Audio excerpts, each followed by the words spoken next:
Welcome to the Quality of Life podcast. I'm Erin Olson, a wife, a mother, and a serial entrepreneur. After starting 3 successful businesses, I've learned some hard lessons regarding the ins and the outs of starting and running a small business.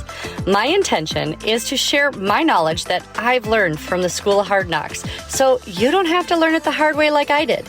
Each week, I hope to guide you to the next level in your business or in the business that you work in. So let's go. Hey guys, welcome back to the show. Erin here to take you from business idea to big business. Are you guys, okay, I got a question. Are you guys addicted to being busy?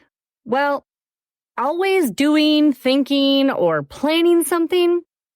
If you are an achiever or an entrepreneur, I am guessing that you said yes to this question. And that is so important and necessary to help you grow and reach those dreams and goals of big business. But like with anything, too much is not healthy or helpful. I am a recovering busy chick. I hate being busy, but with all the to-dos, and projects, how can there be moderation?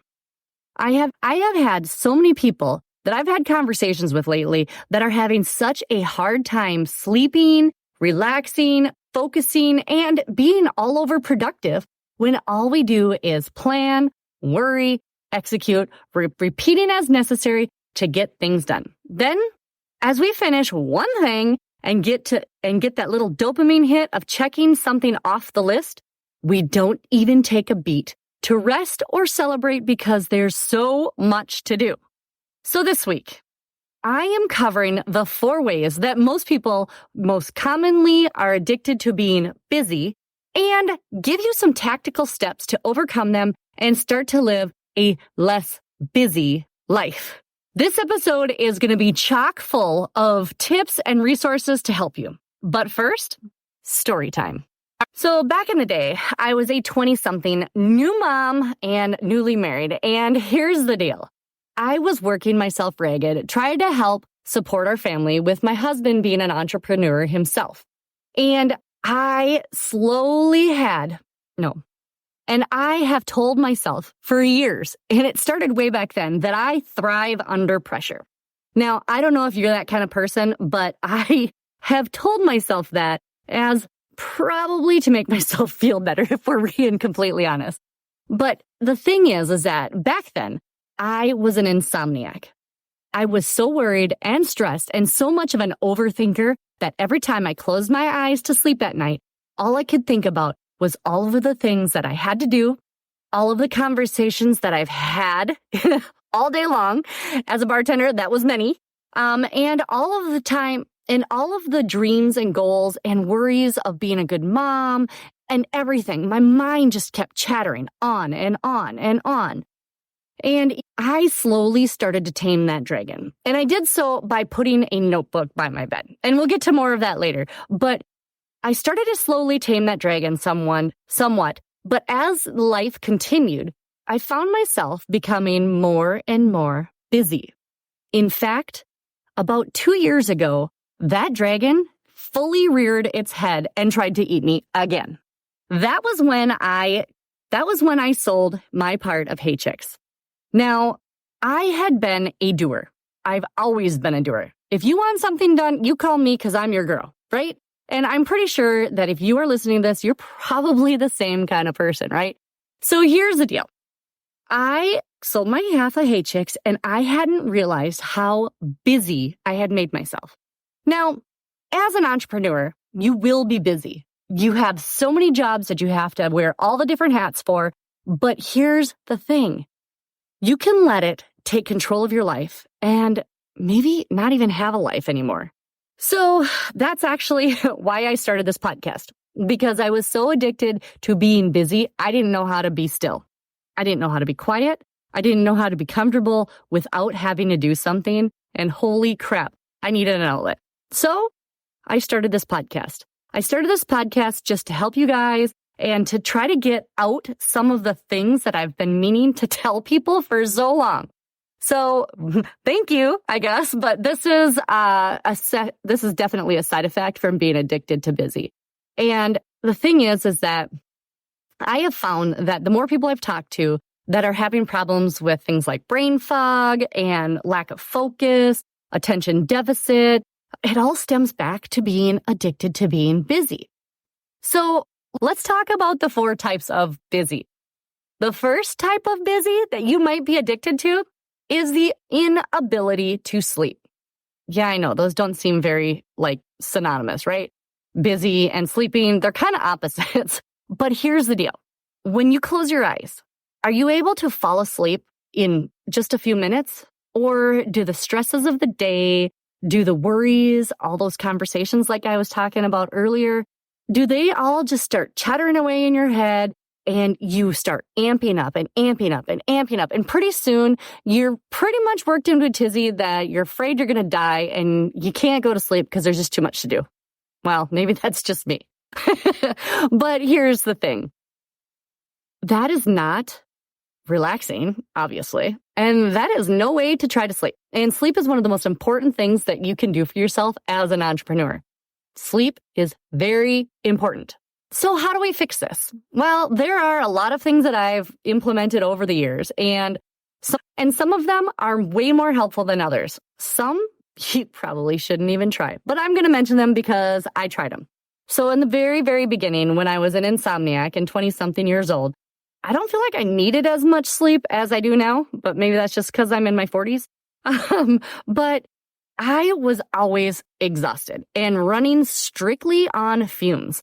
My body was just going because that's all it could do. And thank God for caffeine and cigarettes at the time, because it kept me going.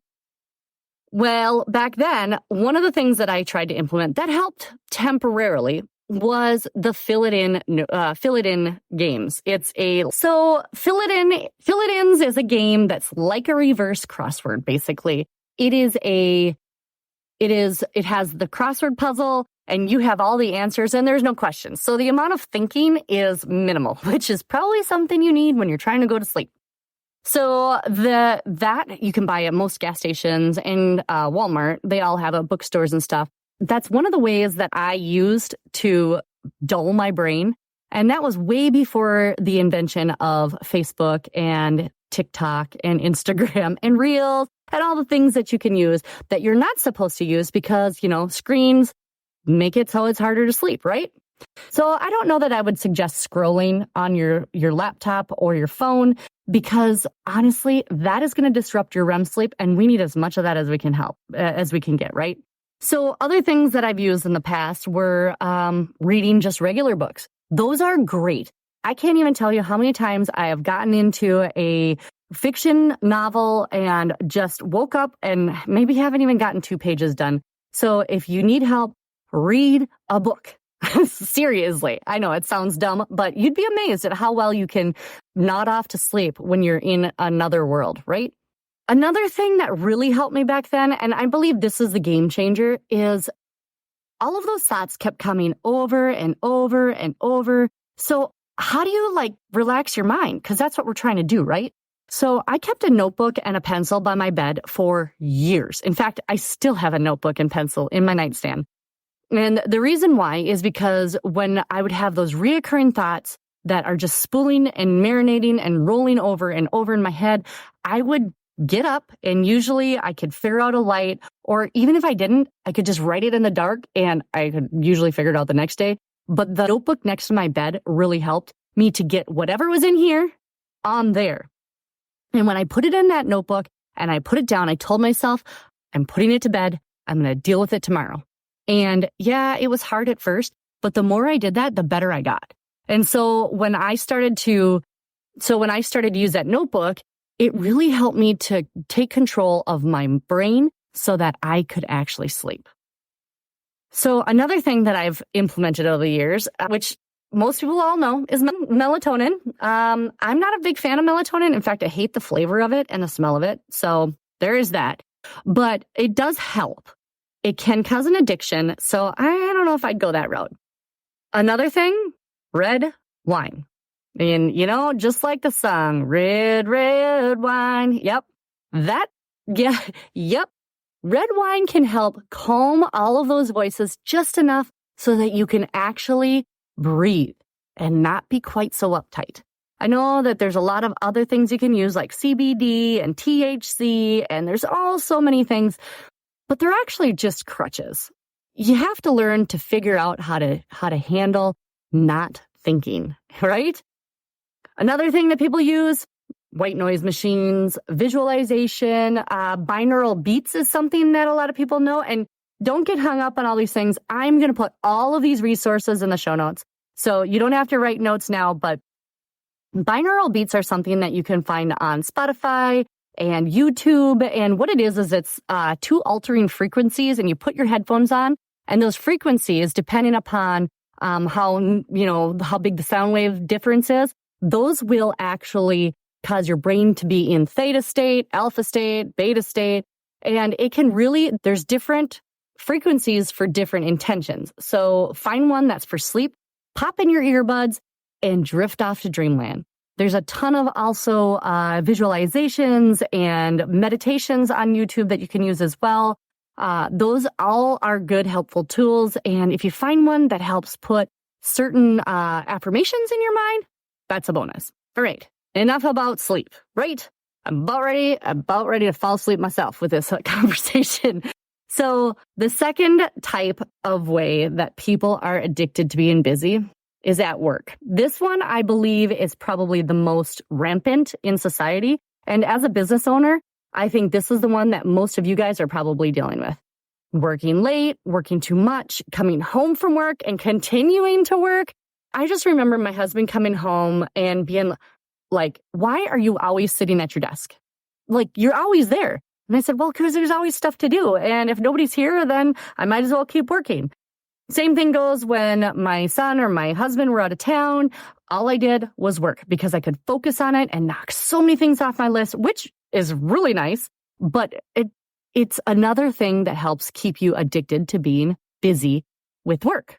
It is very necessary, like I said earlier, when you're starting a business, to hustle, to work your evening hours, your weekend hours, early in the morning hours before everybody wakes up, just so that you can prioritize things that are most important to you, but you have to shut it off at some time. And I know that most people would say to set up boundaries, but boundaries to me are like an electric fence. If you hit it, you get zapped, it hurts, and then you go back. So I like to say to make it more like a guideline. Guidelines are a better thing visually for me because a guideline can be bent as long as the intention is made clear and that you try to stick to it as much as possible. This is one thing that setting a stop time, when you schedule your day, let me just tell you, one of the most important things you can schedule is when you're going to stop working. Really.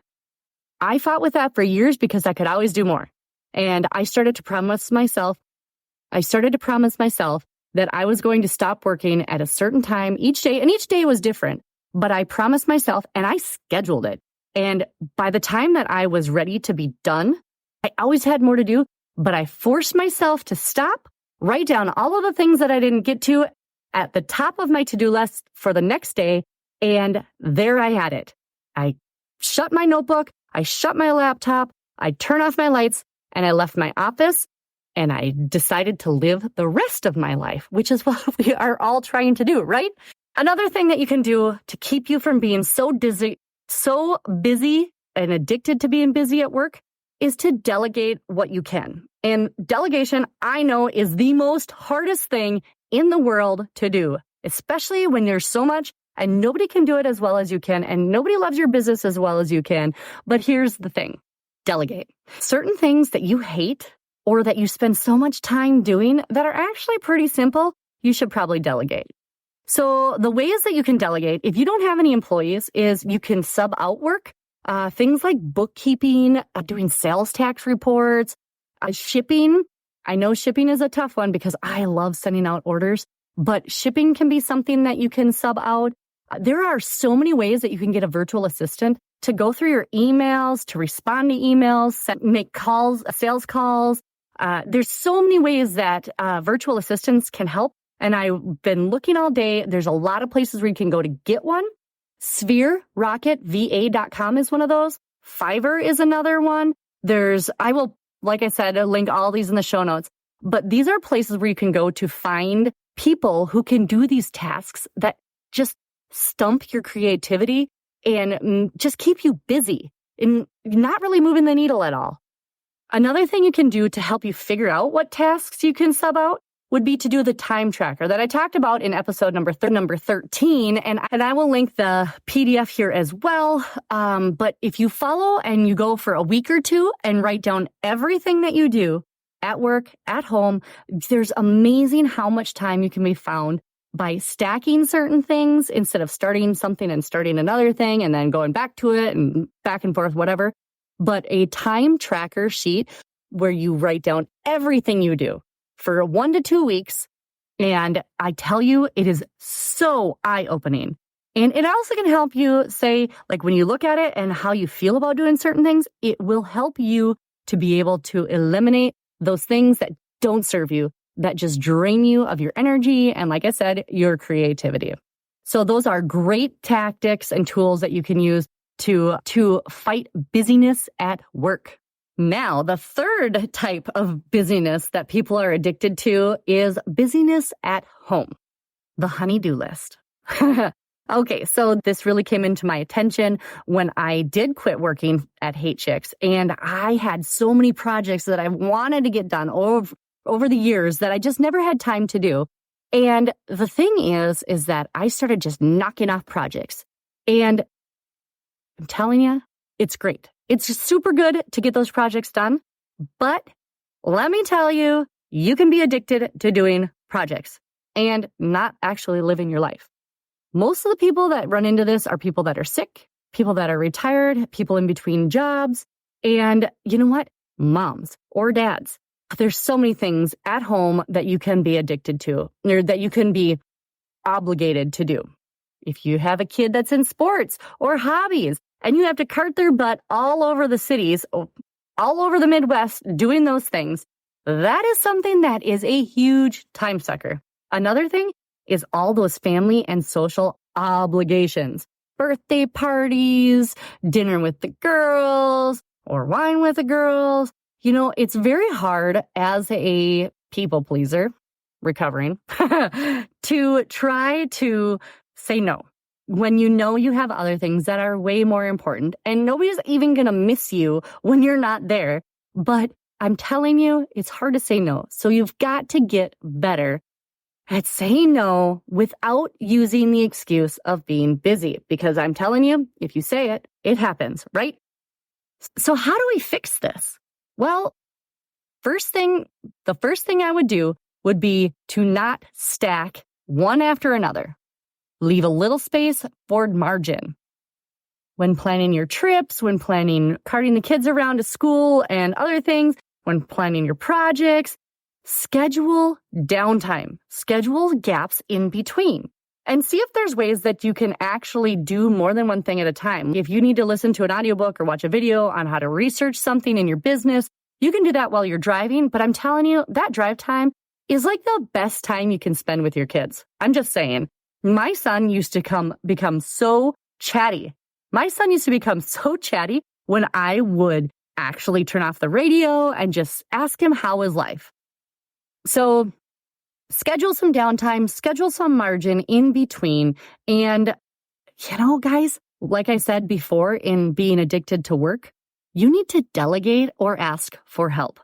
This is so hard as a mom, let me tell you, because you want to be the one to do it all. But I will say that one of the best things I ever did was I hired a housekeeper. Really. That was so huge for me. So scary. And I thought it was going to be way more expensive than it was. But holy crap. When you have somebody who can come in and do your dishes, your laundry if you want them to, do all of the deep cleaning stuff that you would normally spend a whole Sunday doing instead of hanging out with the family for like $170 every 2 weeks or less, man, is that awesome. Another thing that can really help is to maybe ride share with other moms, where you can one day go pick up all the kids and bring them to the soccer or to school while they get some of their stuff done, and then you swap for another day. It's amazing how much you can get done doing that. Plus, if you ask for help, you then let other people know that it's normal to have so much to do. And checklists and to-do lists are great, and they can help free your mind a little bit. But I'm telling you, there are other women, other men that are in the same situation that you are. And if you get together and chat with somebody and be like, dude, I need some help here, it is amazing who will start to step up and offer their help. And then all you have to do is accept it. All right. The fourth and most insidious way to be addicted to being busy is in your mind. All right. This is the one that's responsible for memory fog, for losing your memory, not being able to remember crap, for losing your focus, for being less productive. I know there is so much to do and so much to think about. And those two just kind of cycle back and forth, that your brain, if it's anything like mine, is constantly just yakking away about all of the things, right? So that is actually a form of being addicted to thinking. And I know how to help. I'm still a student, so I'm still in practice myself. But I have some tips for that might just change everything. Number one is the most woohoo meditation. Yep, meditation. We all know we're supposed to meditate, but how do you sit and go om for 5, 10, 15, 20? And some of those people meditate for like 8 hours. Who has time for that? Not me. But I will say that it has helped me so much. Meditation for Beginners is a great book by Jack Kornfield. I'll put it in the show notes. He even has links to meditations that you can, like audio clips that you can download and use. And it's a guided meditation. There are so many apps and so many videos on YouTube that can help with this as well. But I will tell you, Headspace is a great one. And Joe Dispenza has a great book called Becoming Supernatural. He has some great meditations, and he explains how it physiologically works and why it works. It's mind-blowing. Let me tell you. I will link that too. And Dr. Caroline Leaf has a book called Cleaning Up Your Mental Mess. If I've never heard a book with a better title, that is it. So her book is great about how to let go of these things that just keep going around and around and around. And she actually has an app called the Neurocycle that you can download as well that can help you do that stuff. And just take control of your mind. So why do we need to meditate? Well, meditation is a skill. It is not something that anybody is good at. Let me tell you, it is something you have to work towards. So what meditation does is it strengthens your ability to control your mind instead of letting your mind just do whatever it pleases. And that's what most people end up doing. Me, I am one of those people that has just so many thoughts going all over my head all the time that I have to be very, very focused on controlling what goes on in here so that I can not become a victim to it, because I'll tell you, my mind is a liar. So you strengthen your ability to choose what you think about. Your brain gets a break. And when your brain gets a break, it's like quiet. You know, I ask my husband all the time, what are you thinking of? And he's like, nothing. Man, does that make me feel so jealous? I have very few times where I think of nothing. And like I said, meditation is a skill you have to learn to get better at. All right. So another way that meditation helps is that it gives you a break from all those thoughts without the crutches of wine, CBD, THC, wine, CBD. There's so many crutches that people use. Heck, I've even used listening to audiobooks and podcasts as a crutch to not have to think and deal with my own crap, if I'm being completely honest. So it gives you a mental break without the crutches, without the constant stuff going in. A couple other ways that you can help becoming less addicted to things going on in your mind is to do the notebook. Now, I think it was my third episode was Free Your Mind, and I talk all about how I started carrying around a notebook. And yes, most people have seen me with it. I always have it with me, and I fill it up very quickly because I do mind dumps. In the mornings, I will go and spend just a couple minutes writing down all of the thoughts that are in my mind, or even the night before, like when I go to bed, I will do a brain dump of all of the things that I feel like just need to come out. And it really leaves a little bit of room. And I promise myself, like I said earlier, to go and deal with it the next day or, that day. And it really helps you to keep what you need to in front of you and to scratch out all the things that you can't control. Literally, I will go through my list and I will scratch out everything that I can't control. And I will say, hey, you know what? I can't do it. And here's the deal. If you can't do something about it, if you cannot control the outcome or if you can't control the situation, then what you have to do is you have to scratch it out and give it to God, right? Another technique that you can do to help yourself be less busy in your mind is RTT, Rapid Transformational Therapy. I have a friend named Karen Stanley who has createtodaytherapy.com, and she uses hypnotherapy, a very specific type of hypnotherapy, to help you to get past roadblocks, to help you to think clearer, to calm your mind. And you can check her out. I'll put her in the show notes as well, because let me tell you, I have had so many good things come from doing a few sessions with her.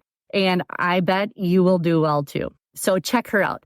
But I'm telling you, the most important thing that you can do is that when you're writing down all of these things that you are worried or anxious about, and you can't do anything about them, you can't control the outcomes or even that it's even happening to you, what you need to do is pray. And even if you're not a Christian, there's so many different texts that I'll talk about prayer and how it can help calm you down and clear your mind. But I am a Christian, and so what I know is that in 1 Peter 5:7, it says to cast all your anxiety on him because he cares for you. Now, how do we do that? Well, in Philippians 4:6, it says, do not be anxious about anything, but in every situation, by prayer and petition with thanksgiving, present your requests to God. So pray about it, thank him for a solution, and let him deal with it. You know, there's so much time that we are trying to fix it and do it all ourselves that it leaves no room for God to work. And so sometimes we just have to give him the control that he has, even though we don't like it. But here's the deal. Letting it go can be a weight off of your shoulders like nothing else. And you'll be surprised how many things tend to resolve themselves if you just let God handle it. Even Jesus needed to go to the mountains or out to the wilderness to be alone and to be able to clear his mind. Then he could speak to God when his mind was clear. He needed to do it to renew his strength. He created space for God to work. So here are some tactical ways to do that. Spend some time that's quiet, without music, without podcasts, and go be outside. I am telling you, some sunshine, even some rain on your skin can be a miracle in calming down all that's going on up in here. Another thing that I've used is just going for a walk. Again, go for a walk out in nature without earbuds in and without podcast playing and without another person. Just you, yourself, maybe a dog if you don't have to yell at them all the time. But ask yourself the question and keep repeating it over and over until ideas come. When non-constructive thoughts come in or things that like worries and anxiety come in, let them go. Pay attention to them for just a second, but then let them go and ask yourself again the question. For me, just recently, I went on a walk where I asked myself over and over and over again, what do I want? So that I could get clear on my goals and create a new vision board. So I did that and I walked for a couple miles, and it's amazing when you just let go of the thoughts that aren't serving you and you ask yourself what you really want. The pictures and the thoughts that come into your head. I was so amazed at the things that I thought of that I hadn't even thought of for years. Now, one thing to remember when you go on these walks or when you start trying to pray and let God have control, or start with a notebook or journal, or even if you're going to start trying to meditate, this is new and you have to be nice to yourself because this is like going to the gym. You're going to get tired. You're going to get sore mentally, and you're not going to be good at it at first. Really, the first time I did a squat, I almost fell over. So this is no different. When you start to try to meditate or try to take care of any of these ways of stopping busyness, you are going to have some resistance to it because that's not what you're used to. So be nice to yourself. You're not going to be good at it. But here's the deal. Be persistent. Be persistent. Build those muscles, and my friends, things are going to start coming together, and busyness is going to be less and less of a stronghold in your life. All right. So guys, if you are one of those that are addicted to busyness, there are some things that can help. First, determine your type of busy. And if you are experiencing all 4 types of busy, don't worry about it, because pretty much everybody is. That's a high achiever.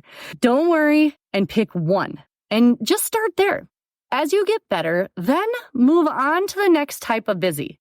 Once you conquer all 4 dragons, you will be able to have way more presence, way more focus, and way more productivity. Kiss brain fog goodbye, my friends. Then your business idea has the ability to become big business. Thank you guys. Please share the show and let me know if there's anything that I can help you, or even if this helped.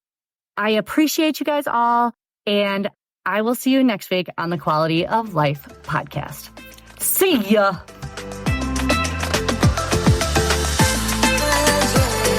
Thanks for listening to today's episode.